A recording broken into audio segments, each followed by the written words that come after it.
Donc, merci d'être venu. Il y a pas mal de monde. Ouais. Très bien. Moi, je suis Sadek Drobi. Je suis avec Guillaume Bord. Guillaume Bord au clavier. Moi, je vais être commentateur. Et ce qu'on va faire, c'est écrire réellement une application OA représentative de plusieurs problèmes, de quelques problèmes auxquels on va être confronté quand on va développer une application OA. Okay, sans beaucoup tarder, on va commencer peut-être... Ouais. Donc en fait, ce qu'on va faire, c'est qu'on va consommer une API, qui est l'API de Twitter. Non, j'ai regardé sur Internet, ça c'est bon. L'API de Twitter de recherche de stream simplement. On va pouvoir chercher. Alors là, j'ai fait l'URL.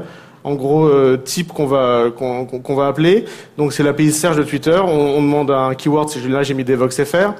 Et je demande include entities pour récupérer les images associées au tweet également. Et ce qu'on va essayer de faire, c'est de faire cette requête, de faire plusieurs requêtes successives pour récupérer autant d'images qu'on peut, de créer un stream de ces images, de l'envoyer vers un navigateur et de l'afficher de manière un petit peu jolie, un peu moderne, sur le navigateur. Donc récupérer toutes les images de devoxfr et les streamer avec une petite animation sur un navigateur.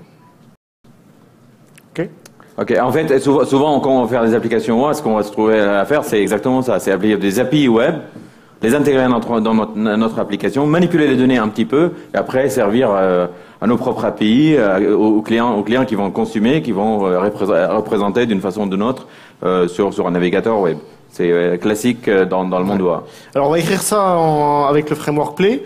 Et on va écrire en Scala. Donc j'espère que... Alors c'est pas nécessaire de tout comprendre le code Scala dans le détail. Sadek qui va expliquer les concepts. Ce qui est plus important, c'est les concepts qu'on va mettre en œuvre, les concepts de programmation réactive, plus que le code en lui-même. Mais pour avoir une idée, qui dans la salle connaît un petit peu Scala déjà?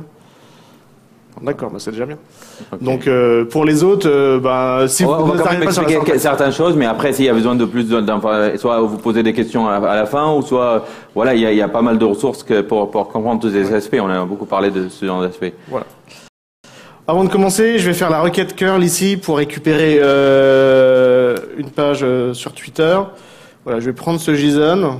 Je vais un peu si j'arrive. Je vais un peu le formater pour qu'on regarde à quoi il ressemble, qu'est-ce qu'on va avoir à parser. Donc je le récupère, voilà.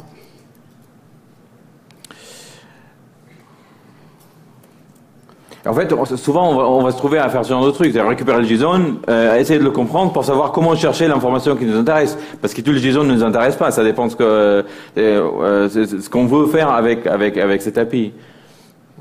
Donc voilà à quoi ressemble le JSON. Je ne sais pas si... Bon, il n'y a pas de son JSON. Donc en gros, c'est un tableau de résultats. Pour chaque résultat, c'est un tweet. Et ce qui va m'intéresser dans ce tweet, quand je vais créer mes images, ça va être cette partie, là, la partie entities. Donc c'est un peu ce que Twitter a analysé dans le tweet et a extrait comme entité. Donc ça peut être des URL, des bouts de code GitHub, n'importe quoi, dont des images. Voilà. Donc des images, ça va être, je pense, média, voilà. Typiquement ça. Donc là, c'est une entité que Twitter a trouvée dans le tweet, c'est une image. Donc voilà. Ce qu'on va faire, c'est faire cet appel, en ce cas-là, dans Play, récupérer le JSON et le parser. Voilà. Et ce qui est intéressant aussi avec les JSON, c'est assez représentatif des JSON. C'est pas un JSON simple qu'on va récupérer. Souvent, c'est des JSON assez complexes, avec beaucoup d'imbrications à l'intérieur. Et ce qu'il faut faire, c'est juste chercher l'information qui nous intéresse et faire un modèle qui représente juste la partie intéressante pour nous dans l'application. Voilà. En fait, Play New, par exemple, là, ce qu'on est en train de faire, si on télécharge Play, tout simplement, on va télécharger, on va le mettre dans le pass. Et ce qu'on va faire, Play New, il va créer une application. Là, il donne certains choix de générer un squelette par défaut. Et voilà, l'application est là. On peut commencer, on peut le lancer. En quelques étapes, on a une application qui tourne. Donc voilà, là, j'ai ouvert le code, le squelette d'application généré par la commande Play New. Là, je lance la console Play. Allez, c'est parti. Ne vous inquiétez pas, un problème d'internet, donc je vais passer sur ce snapshot. Et donc, ce squelette d'application qui a été créé par la commande Play New, il est prêt à être utilisé. On a deux templates aujourd'hui. On a un template d'application Scala, un template d'application Java. Il n'y a pas vraiment de choix upfront de langage dans Play, c'est plutôt des templates, donc les contrôleurs par défaut vont être écrits en Java ou vont être écrits en Scala, mais on peut mixer les deux langages. C'est-à-dire, je peux commencer avec un contrôleur complètement en Java, à un moment donné, j'ai besoin d'un petit d'analyse de données que je veux faire en Scala, je peux tout à fait le faire. Après, je peux aussi faire un contrôleur à côté qui est complètement en Scala.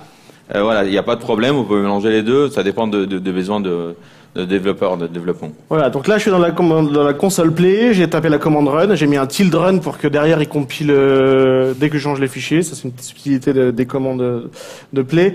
Là il me dit il est prêt à démarrer, donc je vais ouvrir maintenant un navigateur. Voilà. Alors là, qu'est-ce qui se passe? En fait, le Scala, c'est un langage compilé, comme Java. Dans Play, vous travaillez, ou en fait, vous triggerez la compilation depuis le browser. Vous faites des modifications sur les fichiers, et puis quand vous rafraîchissez dans votre navigateur, ça lance la compilation, et le résultat est affiché dans le navigateur. C'est-à-dire, en fait, souvent, ce que je vais avoir comme focus, c'est mon éditeur de code, je vais modifier là où je vais modifier le code, et mon navigateur. Je quitte pas ce genre ces deux écrans, c'est les écrans les plus importants parce qu'à chaque fois que je change dans mon code, je vais dans le navigateur directement et c'est là où je peux rafraîchir mon navigateur pour avoir le résultat. Donc voilà, là j'ai ouvert mon contrôleur principal, je remplace la méthode index, c'est l'action principale qui renvoyait la page qu'on vient juste de voir en vert avec la documentation. Je le renvoie par simplement une chaîne de caractères. Je refresh ici pour voir. Et donc, juste pour zoomer, il y a ce truc-là qui est pourri, ça c'est un plugin. Ça renvoie Hello Devox, donc en text plain en fait, d'accord. Donc, ce qui est intéressant en fait, si on regarde dans le code, le contrôleur, il est pas, il y a pas grand-chose dedans en fait, c'est juste la méthode, ok, qui représente l'action, et ça retourne un statut ok avec le texte Hello Devox. Voilà, on peut commencer très simple, même si c'est du Scala, on peut commencer simple, on peut apprendre petit à petit à utiliser les fonctionnalités avancées de Scala. Voilà. Donc là, j'écris ma première opération qui est de récupérer une page de tweet depuis l'API JSON. Voilà, je l'ai appelé fetch tweet page. J'ai deux paramètres, j'ai la query, la chaîne de caractères, là ça va être Devox, et le numéro de la page. Et qu'est-ce que ça va renvoyer? Donc là, on va commencer à avoir des notions intéressantes. Ça va renvoyer un futur de quelque chose. Alors, ça doit expliquer. Alors, futur, ça veut dire quoi? Ça veut dire, quand on sait on va appeler quelque chose qui n'est pas sur la même machine, on sait que ça va arriver quand ça arrive. C'est-à-dire, on n'est pas sûr de l'avoir tout de suite. C'est pas sur le même CPU, c'est pas la même machine. Et le futur, il va dire, ok, il y a quelque chose qui va venir dans le futur.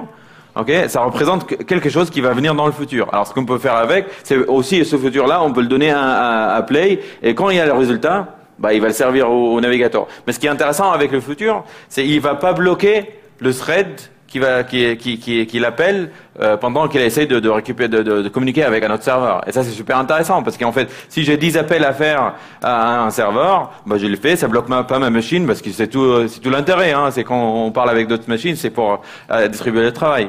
Et une fois j'ai besoin de tout ça, je le compose et je le donne au navigateur, au Play pour servir le résultat. Voilà.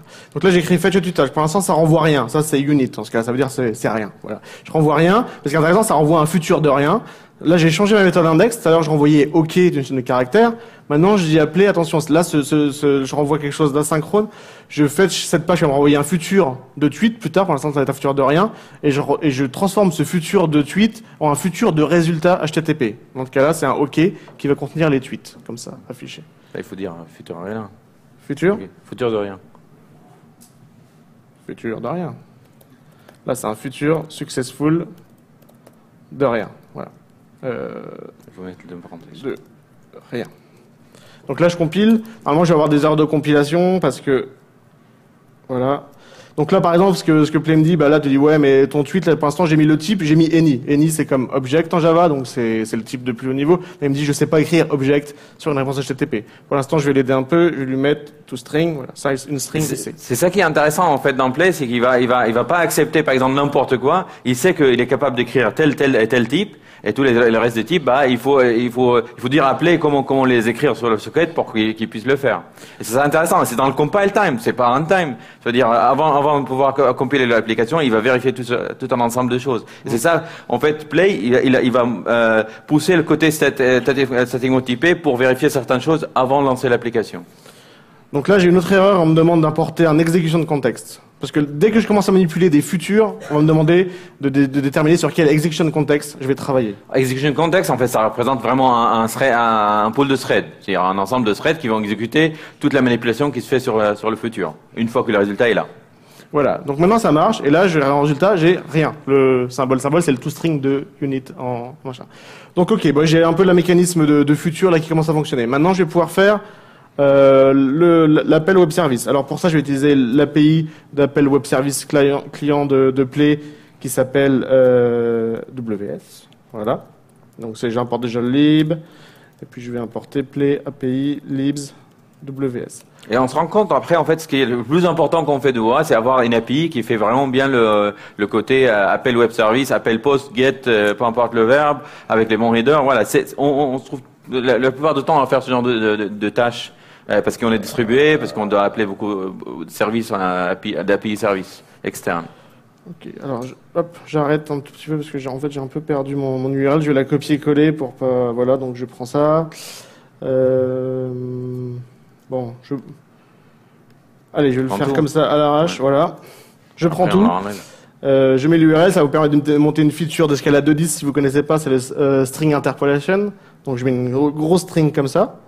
Et puis là, je vais pouvoir aller récupérer des paramètres du scope et les mettre directement, par exemple ici, comme query. Ça, je mets $query. Et puis, ouais, c'est page, vous avez raison, merci. Et query, je vais le mettre ici. Donc j'aurais pu aussi le faire avec un builder d'URL en mettant add query string machin. Là, je le fais comme ça. Là, ça change. Et puis, donc je vais redémarrer ça dans le dos. Il n'y a pas le get après. Ah, ouais. Donc là, c'est ça, WS, URL. Je fais quoi sur cette URL? Je fais un get.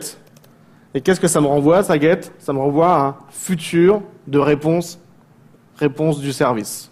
C'est une réponse HTTP, c'est une future de réponse HTTP.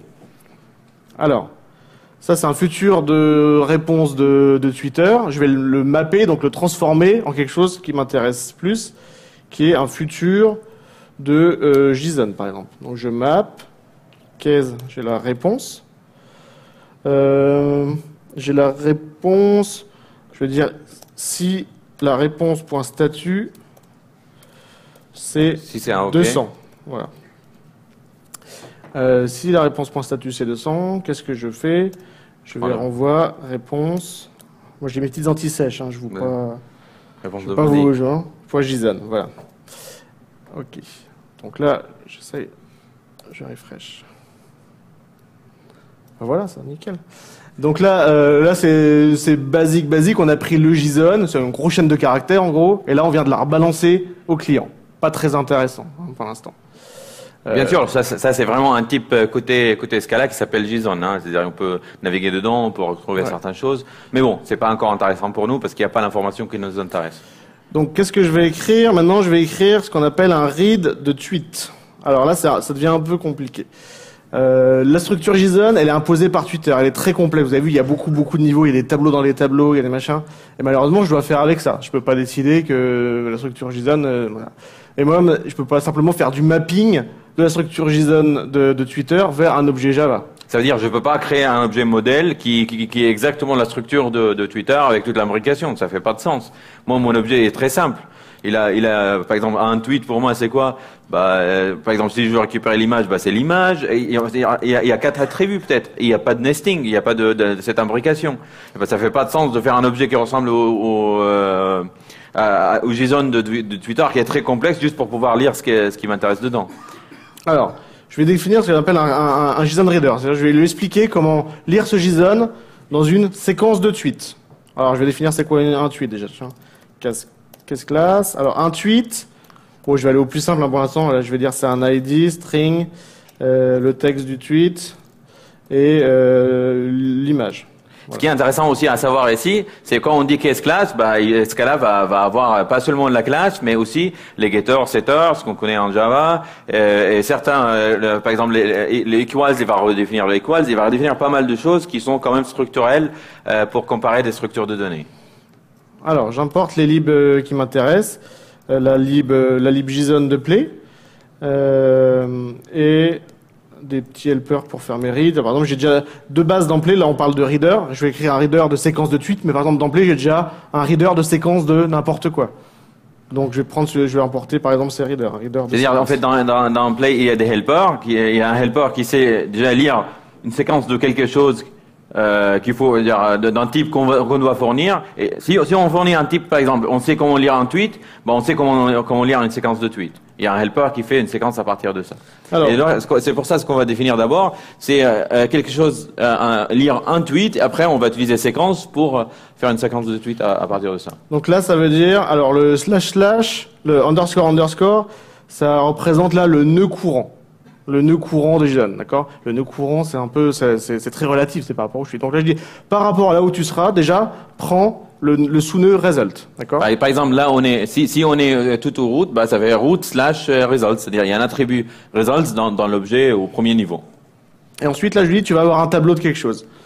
Là, tu vas commencer à lire, donc c'est un tableau de tweet. Tu vas commencer à lire le IDR, ID, STR. Donc là, c'est le champ JSON qui contient l'identifiant JSON en mode string. Et je veux dire ça, tu vas le lire en string. Voilà. Le reader de string, il est déjà inclus d'emblée. Hein. Ça, ouais, bien sûr, on est dans results, et dans results, il y a un array des choses qui contient un string dans un attribut qui s'appelle ID string et ID str. Et en fait, ce qui existe aussi dans l'API quand on fait ce genre de truc, il y a aussi de la validation. C'est-à-dire s'il y a un attribut qui manque, s'il y a quelque chose qui manque ou qui n'a pas exactement le même attribut, il va générer une liste d'erreurs de validation qu'on peut exploiter, pour afficher des erreurs par exemple aux utilisateurs ou faire quelque chose avec. Donc là, j'ai fait l'ID, le texte, et après, il faut aller descendre un peu. Il y a entities, media, c'est là que sont cachées les images, donc il faut que je descende. Là, en plus, attention, media, ça peut être nul. Donc là, je vais faire un read nullable. Donc je vous laisse réfléchir à qu'est-ce que ça va donner un read nullable. Et les médias lui-même, il y a encore plein de médias, donc encore c'est un tableau, donc je fais un sec ici.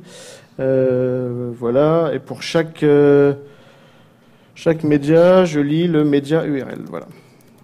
Média URL. Et ça, je le lis comme une string.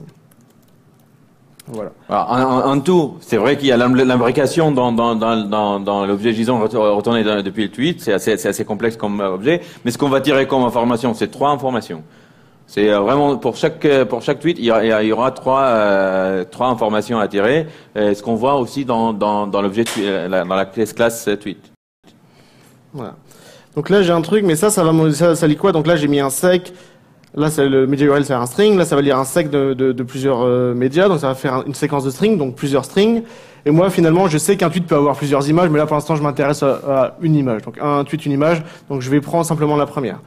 Donc là, il faut que je transforme ce reader qui va lire cette structure JSON et me donner plusieurs URL d'images en un reader qui prend que la première. La première, si elle existe. Parce que malheureusement, il peut aussi avoir une liste vide, d'accord? Donc là, je vais transformer ça. Donc c'est map. Alors, je veux dire, tu prends le reader, tu prends le contenu qui a été lu par le reader qui me renvoie une liste de string, et on va prendre la première si elle existe.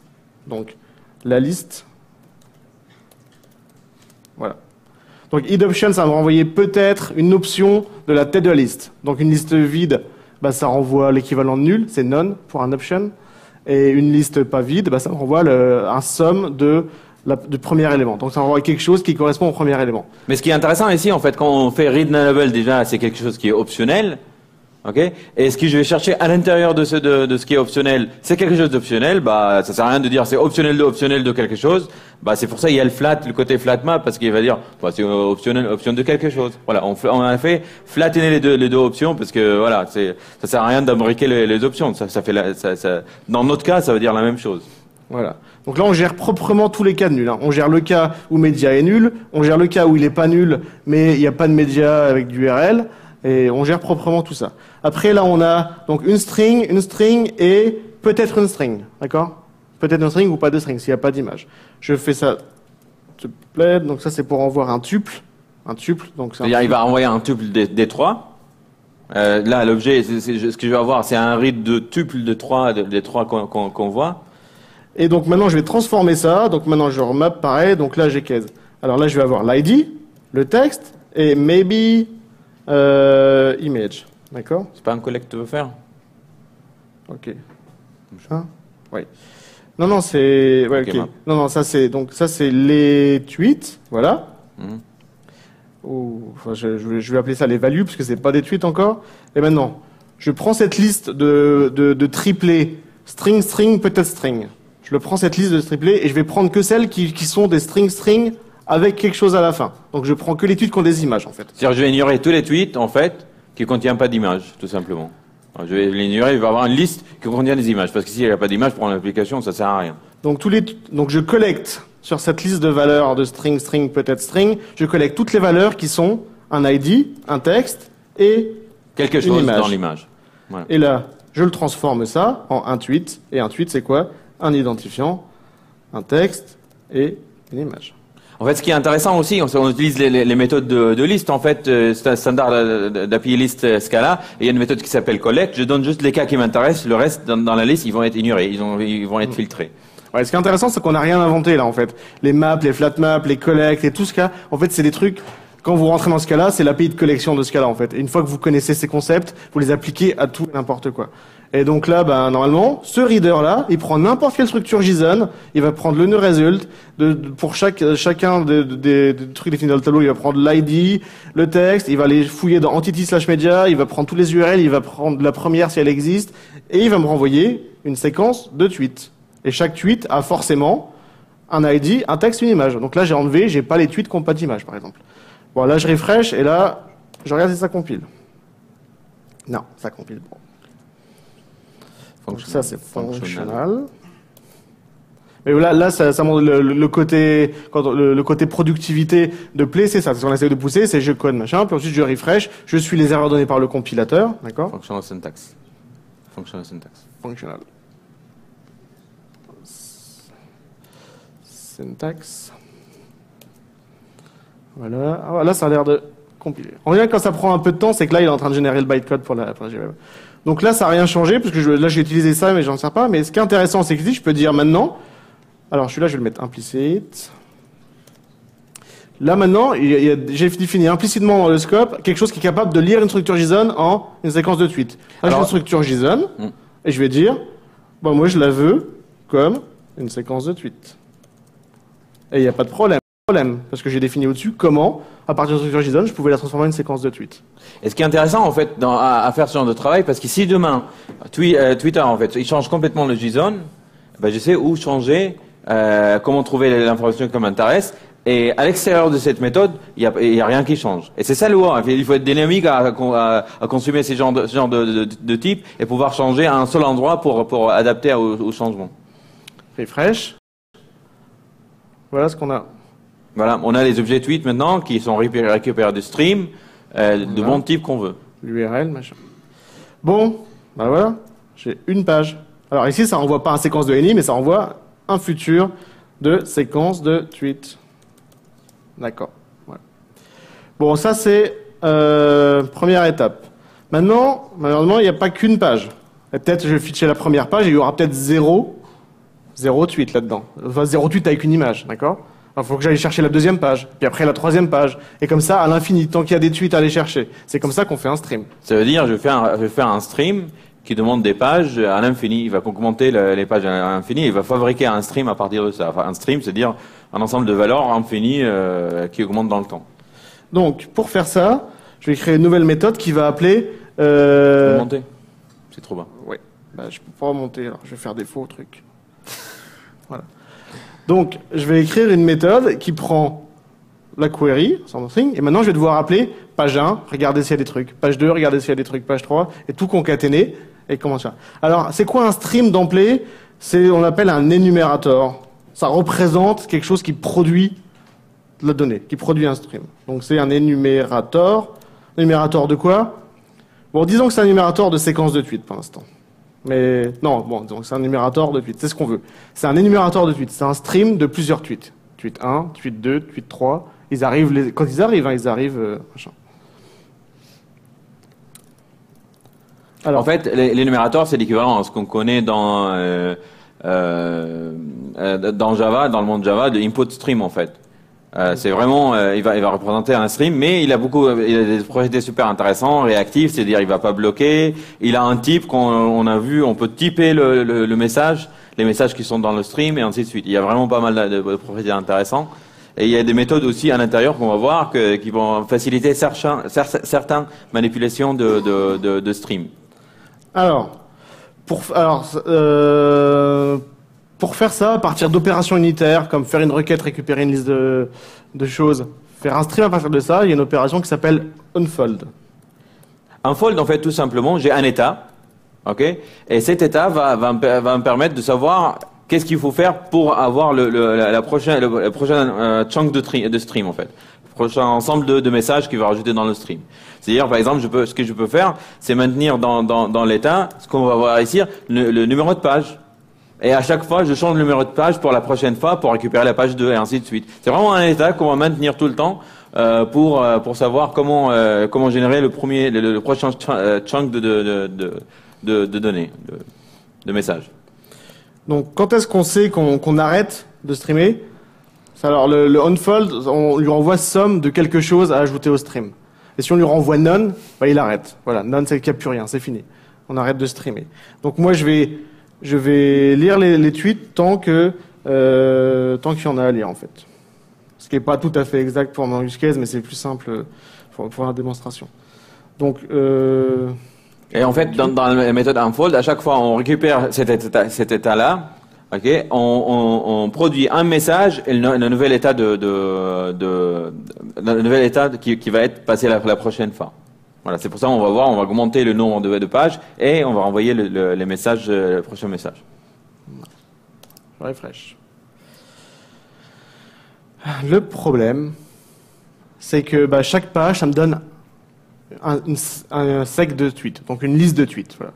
Et j'ai des gros paquets de listes de tweets qui arrivent comme ça.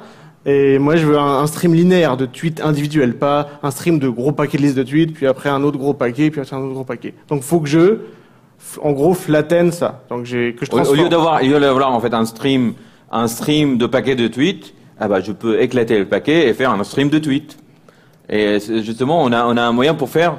J'ai parlé tout à l'heure des méthodes utilitaires qui vont permettre à faire certaines choses dans les streams. Mais par exemple, map-concat, on va l'utiliser pour flatiner les tweets. Et au lieu de faire des paquets, on va faire un stream linéaire de tweets. Donc map-concat, identity. Ouais.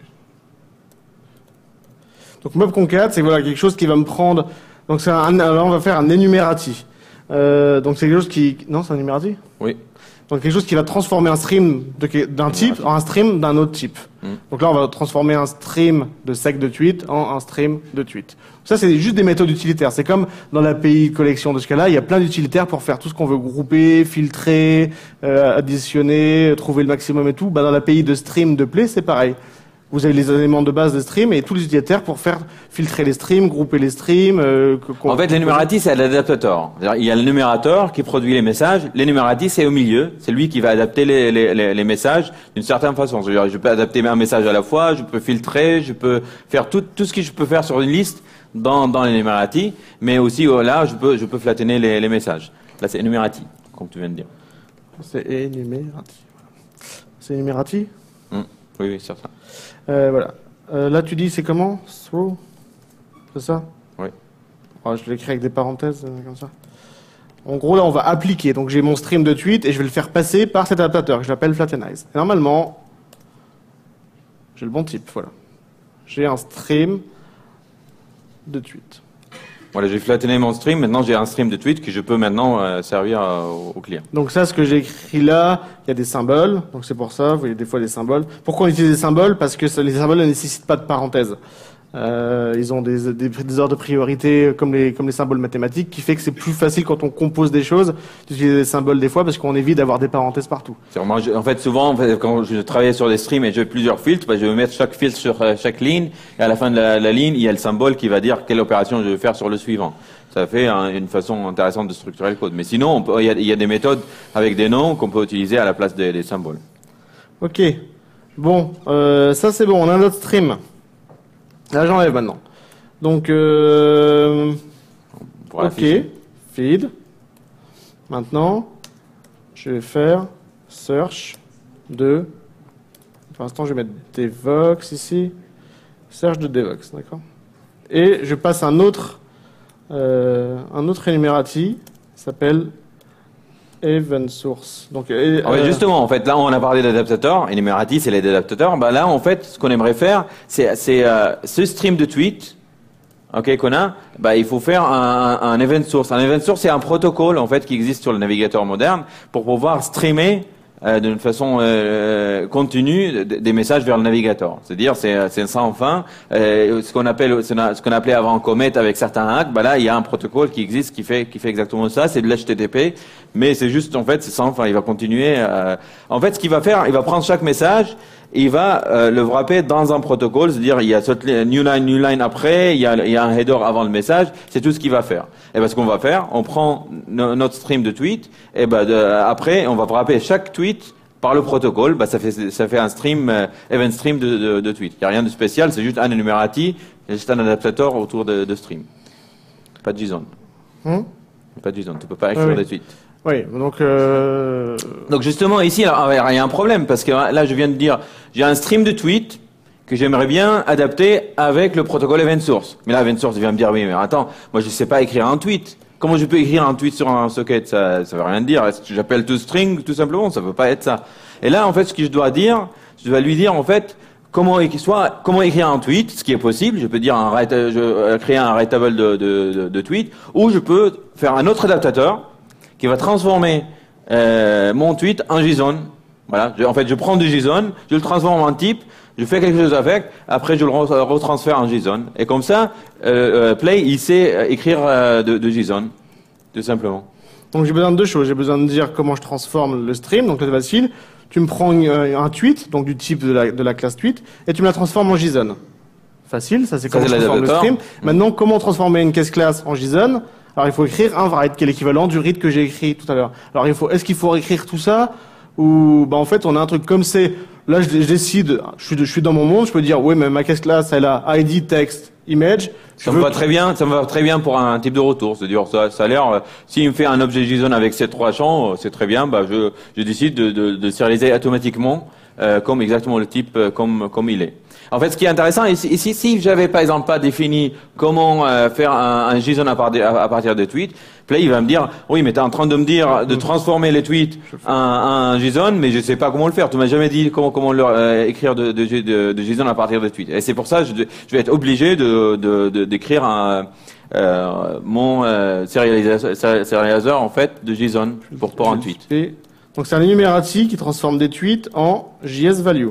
Voilà, c'est un adaptateur de stream qui produit des tweets vers un stream qui produit des JS value, tout simplement. J'y vais. Là, il me dit, OK, ça c'est bon, mais il n'y a pas de JSON deserializer pour le type tweet.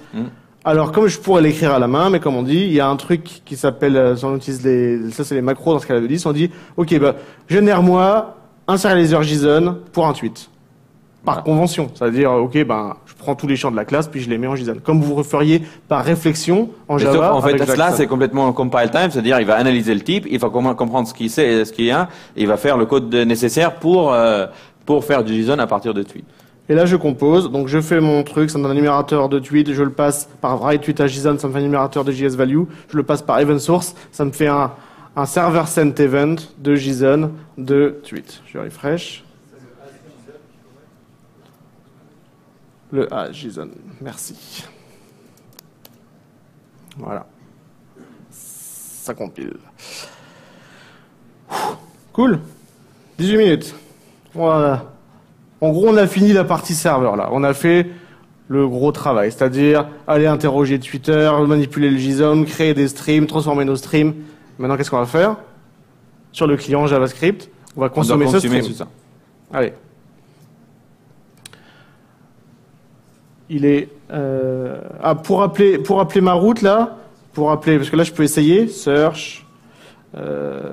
J'ai besoin d'une route. Donc une route ici, je vais le définir. En fait, ça c'est le fichier de route de Play. C'est là genre je veux savoir telle URL il va par où. Bah je vais regarder le fichier de route et le fichier de route il va me dire le mapping entre URL et action. Et là tout simplement je dire si quelqu'un tape search, bah j'appelle la méthode search. Voilà. Comme ça. Et il aura un paramètre keyword de type string. Alors, comme il n'est pas spécifié dans le pass ici, il va venir de la query string. D'accord?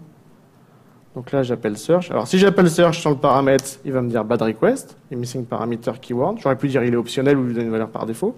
Là, je vais dire keyword égale devox. Voilà. Donc là, ça tourne. Bon, là, ça fait mon stream en mode mode texte, quoi. Maintenant, ça, JavaScript, il sait le consommer directement. Alors, je peux écrire du JavaScript. Donc, je reprends ici ma page d'accueil, je raffiche HTML index, la page d'index. View, index. Ça y est, j'enlève tout ça, je fais hello devox. Ici, j'ai pas de paramètres ici, j'ai pas de message. Ici, je vais avoir, en gros, je vais appeler ça search. Là-dedans, j'ai label, donc search on Twitter. Input. Ce qui est en fait, là actuellement, on a le stream. Bah, ce qu'on est en train de faire, bah, c'est faire la bonne interface maintenant, parce qu'on a fini de consommer le stream, de le préparer, de le streamer. Et ben maintenant, on va faire l'interface qui va avoir un textbox pour mettre le keyword et en fait la partie qui va afficher les streams. Bien sûr, on va afficher les streams comme liste. C'est pour ça qu'on fait un UL et à chaque fois qu'on a un élément de stream, bah, on va l'afficher dans la liste. Alors, est-ce que ici j'ai un fichier JavaScript par défaut? Non. Alors j'en fais un. Main.js. J'ai jQuery par défaut. C'est pas par défaut non plus, hein, c'est par défaut dans le template, c'est-à-dire il est mis à côté. Je vais dans mon fichier template main. Ici, je vais rajouter le fichier JavaScript que je viens d'écrire. Main.js. Je vérifie simplement si ça marche. Alors, on va faire un alerte. Ok, ça c'est bon. Donc ici, ben, comment je vais faire? Bah, je dois me connecter sur le stream. Ouais. New event source. Alors en JavaScript, le stream côté JavaScript, c'est représenté par un event source. Alors, je prends mes antisages. Il y a un objet event source auquel on va donner l'URL et on va donner un callback qui va appeler à chaque fois qu'il y a un message sur l'event source. Donc là, par exemple, je vais pour l'instant l'URL en dur. Donc par exemple, keyword égale devox. Voilà. Donc ça, c'est un event source. Je l'assume. Voilà, je le stream. Après, ce qu'on va dire, à chaque fois qu'il y a un message sur ce stream, bah, tu vas appeler tel callback, telle fonction. Donc, là, c'est on. On peut utiliser. Égal. On peut utiliser jQuery. Enfin, ça marche, je vais utiliser. Donc, on message.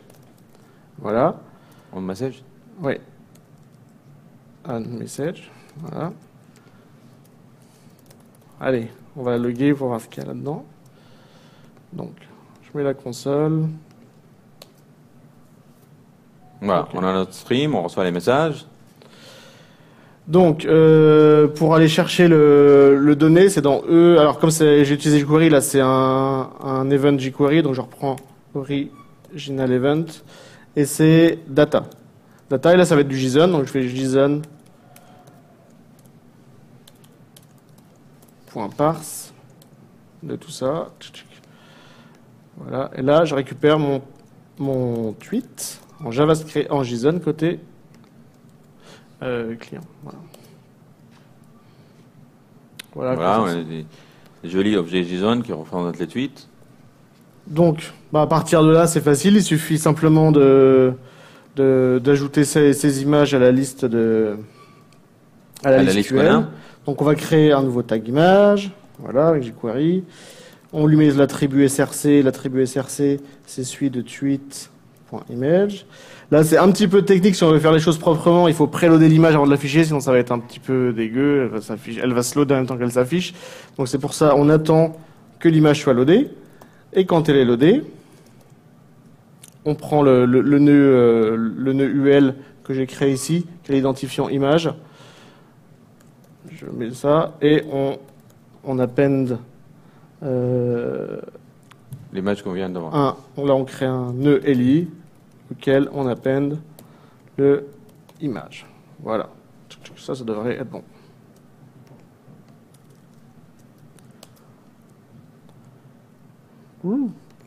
Là, c'est triché, c'est parce qu'il a en cache la CSS que j'avais tout à l'heure, que je voulais faire. Je refresh proprement, voilà. Ça, c'est... Ouais. Voilà, mais si on descend, on va voir, il y a des images qui arrivent après, et ainsi de suite. Donc là, qu'est-ce qu'il fait? Alors, je pense on a un souci parce que il stream la première page et il stream pas je crois. Il stream pas la deuxième page. On a des erreurs ou non? Bon, mais peu importe. On voit, en tout cas, il y a déjà un problème, c'est que bah, ça fait un stream, mais tout arrive d'un coup là. Ce qui est logique parce qu'on fetch une page de 10 tweets. Et on flatten. Ça veut dire, il va tout de suite, il a 10 images qui arrivent avec les 10 tweets, la première page. Ouais. Parce qu'il faut faire plutôt, en fait, il faut faire un effet de quelque chose qui vient pour pouvoir avoir les images, une image à la fois, pour voir tout d'un coup et avoir le scroll, on va plus rien voir. Alors je dis maintenant, je vais associer là, au lieu de faire un flattenize comme ça, je vais faire un autre énumératique qui va un peu me scheduler les tweets dans le temps, plutôt que balancer des paquets comme ça, il va les prendre et les envoyer toutes les secondes. Ça veut dire en fait, je vais prendre chaque chunk, et ce que je vais faire, je vais insérer de timeout dedans, en fait, pour flatter le temps de récupération des tweets. Libs concurrente. Bon, oui, c'est simplement un petit utilitaire de play qui s'appelle timeout. Donc timeout, ça veut faire quoi? Ça crée un futur qui va être automatiquement prêt après un timeout. Donc là, c'est l'objet. Ça, je le prends. Voilà. Je vais prendre ça. Je vais l'importer. Je vais le mettre partout. Oh, shit. Je l'importe là-haut. Donc timeout. Donc je vais lui dire, bah, renvoie le tweet, mais dans 1000 millisecondes. Voilà. Toutes les secondes, à chaque seconde, il y aura un tweet. Même si on récupère une page de 30 tweets, on va quand même les streamer. Hein. Là, ça compile. Je le passe image ici. par image. Je le passe après le flattenize, oui, c'est ça. Voilà. Toutes les secondes, on reçoit les images. Voilà. Je pense que c'est le empty en fait.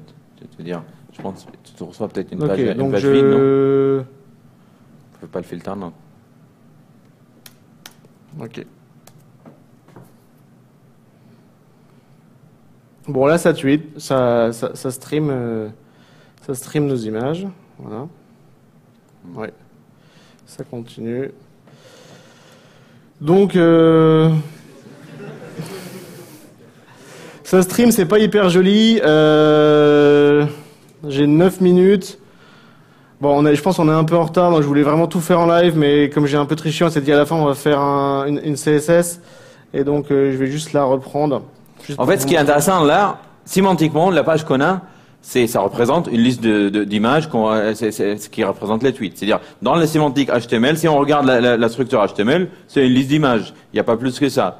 Et en fait, maintenant, pour la faire jolie, bah, il faut tout faire en CSS. Même si j'ai un peu d'animation ou quelque chose à faire pour la bien présenter, bah, il faut que tout ça soit CSS. Et l'idée, c'est de faire du CSS pour faire jolie cette représentation d'image qui vient comme un stream. Voilà. Donc là, je l'écris en less. Less CSS, c'est un CSS préprocessor. J'utilise parce que le plugin est built-in dans Play. Quand vous téléchargez Play, il y a ça de base. Il y en a plein d'autres. Il y a SASS, il y a Stylus. C'est un truc qui a sa propre syntaxe et qui compile en CSS. Mais il a des trucs un peu, il peut avoir des variables, il peut avoir des fonctions. Voilà, ça rajoute certaines choses. En fait, même l'imbrication de plusieurs CSS, c'est vraiment super intéressant pour décrire des CSS sans without the pain, en fait, comme on dit. Ouais. Donc ça va être compilé en fait. Je peux voir si d'ailleurs je fais une faute ici, je fais comme ça, je refresh. Shit. Bon, je suis passé sur deux snapshots et puis vous voyez ce qui s'est passé. Il y a un bug. Je le connais ce bug. Donc je repasse sur 2.1.1 RC2. Voilà, tout à fait. On va faire des trucs plus stables. Donc, pareil,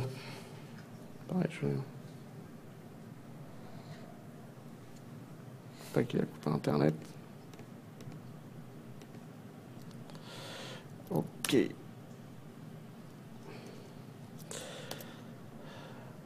Donc là, le less.css va être compilé. Donc je l'ai appelé main.less, il va être compilé en main.css tout simplement. D'accord. Après, l'intérêt aussi, c'est que le processeur, ils peuvent minifier le CSS, ils peuvent faire plein de trucs, et donc ils sont compilés côté serveur. En fait, on a l'erreur CSS, comme si c'était aussi, comme c'est compilé, bah, il va aussi montrer les erreurs CSS dans la même façon, dans le navigateur. Comme ça, on a toujours le même focus. Il n'y a pas de log à regarder, il n'y a rien du tout à regarder. C'est juste notre navigateur.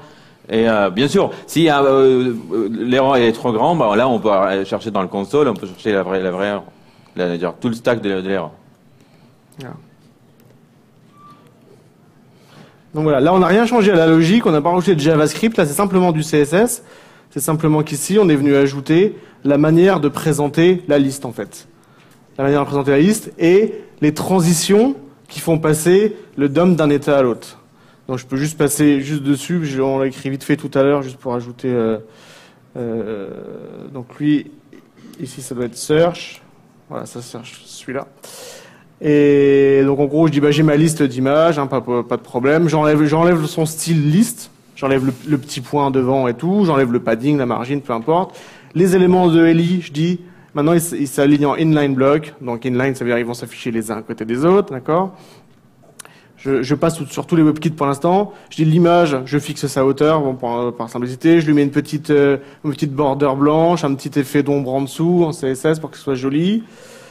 Et puis là, je dis, ben on va le transformer, l'image. On va faire une rotation en 3D sur l'axe Y de 50 degrés. On va un peu la réduire un tout petit peu.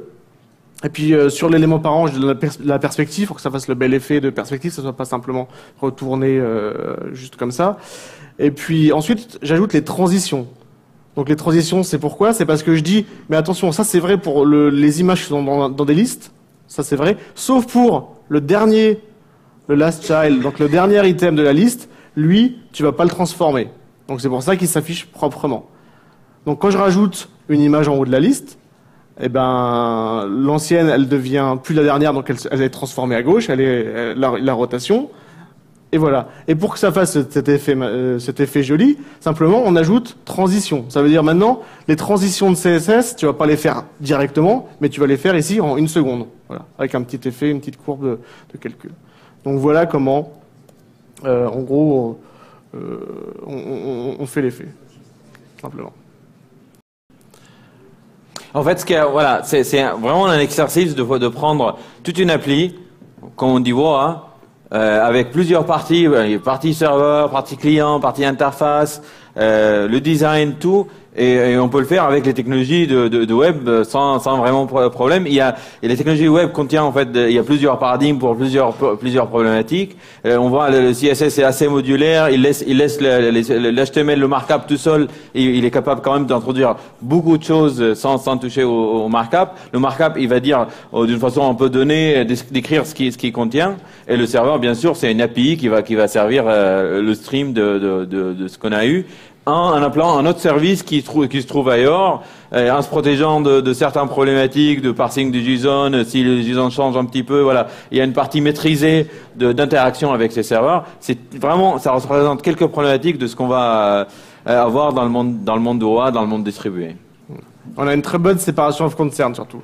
On a vraiment le truc qui sait comment lire le JSON de Twitter, qui est vraiment séparé dans son coin, qui dépend pas direct de l'application. Le truc qui compose, qui flatten, le truc qui schedule, le truc qui stream sur le client, après le JavaScript, le CSS qui met en forme. Voilà, on a vraiment très très bonne séparation of concern. Et ça, en utilisant simplement les technologies. Là, c'est pas des technologies qu'on est venu rajouter par-dessus. C'est vraiment les technologies du web, quoi. JSON, HTTP, JavaScript, CSS. Et ce qu'on voit aussi, c'est faire de stream ou de commit, c'est rien. S'il y a la bonne API au bon niveau, bah, ce qu'on va parler, ce qu'on va dire, on va filtrer, on va transformer chaque message en autre type, on va flattener. Voilà, on parle des aspects assez haut niveau. Mais après l'API, il va prendre compte des trucs super difficiles à implémenter sinon, comme la synchronisation, le côté réactif, le message quand ça arrive, il faut pas bloquer les threads. Tout ça c'est géré parce que c'est une API assez fonctionnelle qui va juste prendre le concern en fait de l'application. C'est je veux flattener, je veux mapper, je veux transformer et laisse tout le détail à l'implémentation. Voilà. C'est bon.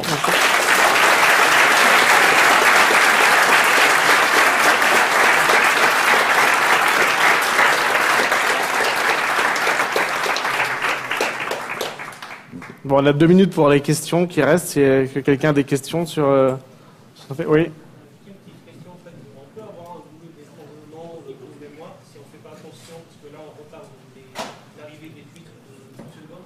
Ouais.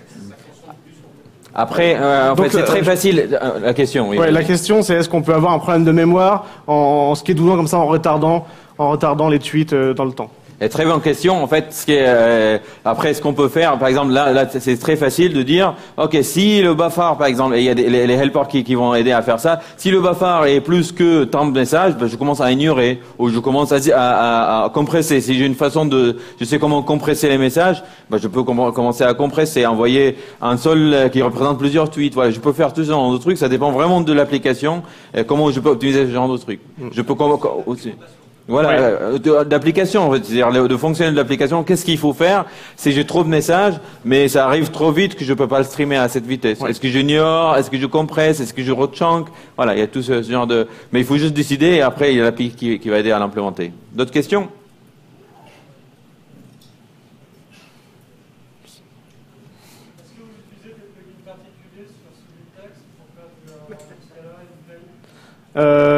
Le suite de play, c'est moi qui le maintiens. Il est sur mon GitHub. Scala, j'utilise. C'est pas moi qui le maintiens. Il y en a plusieurs et je sais plus lequel j'utilise, mais voilà, je sais plus. Donc oui, mais.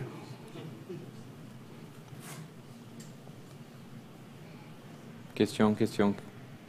Tout est très clair. Ah ben, à mon avis, il y a quand même des points un peu d'ombre, ce qui est normal parce qu'on a été très très vite sur des concepts voilà qui sont. Mais pas éviter. Oui. Non, il n'est pas mappé parce que là, j'ai écrit le JavaScript comme ça. Ici, il fallait se binder sur le submit du formulaire et ouvrir le event source en JavaScript au submit. On peut pas faire un formulaire qui ouvre un event source tout seul. Un event source, c'est vraiment un truc comme une requête Ajax. Donc, il faut le faire en JavaScript. Il faut attendre que le mec tape sur Entrée ou le bouton. Effectivement, récupérer la valeur et faire la requête dynamiquement. Et je l'ai pas fait là. Donc là, c'est hacké. Parce qu'ici, ça va venir du... Après, on peut tout à fait se mettre le formulaire et au retour, on a déjà l'URL, on peut passer un URL et on peut l'afficher. On peut tout à fait faire ça. Oui. Deuxième question, qu'est-ce qu'il y avait en fait avant l'arrivée de Scala 2.10 en fait, qu'est-ce qu'il y avait avant Future? Avant les futurs? En fait, il y avait des futurs. La question, c'est qu'est-ce qu'il y avait avant les futurs de Scala 2.10 à la place de futurs? Ben, il y avait des futurs à Play, il y avait des futurs à AK. Et ce qui était intéressant avec 2.10, c'est unifier tous les futurs qui existent en un seul qui est dans la lib natif. Et toutes les libs de Scala maintenant, elles peuvent utiliser les mêmes futurs, donc elles peuvent tous interopérer. C'est ça qui est intéressant. Question? Voilà, pas de question. Bon, bah merci.